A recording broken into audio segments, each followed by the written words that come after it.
Mga ka-PNN, tunghayan naman natin ng mga balita mula sa Visayas.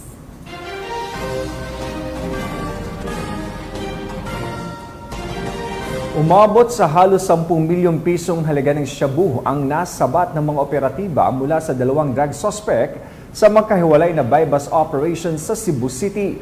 Ang patuloy na pagpapaiting ng kampanya laban sa ilegal na droga ay isang kritikal na hakbang sa pagpapanatili ng kaayusan at kaligtasan sa ating mga komunidad.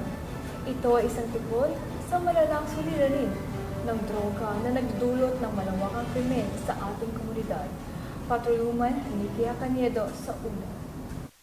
Piska ng kapulisan ng Central Visayas ang 9.52 milyon halaga ng hinihinalang shabu mula sa dalawang suspect sa magkaibang buy-bust operation sa Cebu City. Ayon kay Police Brigadier General Anthony A. Abirin, Regional Director ng Police Regional Office 7, nakumpiska ng operatiba ang 1,050 gramo ng hinihinalang shabu na may standard drug price na 7,140,000 pesos mula sa babaeng suspect na si Farah, 48 anyos, sa ikinasang buy-bust operation sa Sitio Longboy, Barangay San Roque, Cebu City. Habang ang pangalawang operasyon ay ikinasa sa Gaisano Street, Barangay Tijero, Cebu City, na nagresulta sa pagka-aresto ni alias Rayan, 37 anyos, at pagkasabat ng 350 gramo ng hinihinalang shabu na may timbang na 2,380,000 pesos. Ang dalawang suspect ay mahaharap sa kasong paglabag sa RA 9165 o Comprehensive Dangerous Drugs Act of 2002. A blissful and inspiring day, Ma'am and Sir. I am Police Colonel Taron Esmeralda, the SOU 7 Commander. With the recent accomplishment of our unit, we conducted buy-bust operation on July 5, 2024 at Cebu City in coordination with the PIDEA, RO7, IMEG, BFU 7, and RIO 7. That resulted to the arrest of high-value individual. The arrested person was appraised of his constitutional rights in the language known to him and understood. The arrested person is now under the custody of our unit and requested to be detained at Police Station 2, Osmeña Boulevard, Cebu City. Thank you.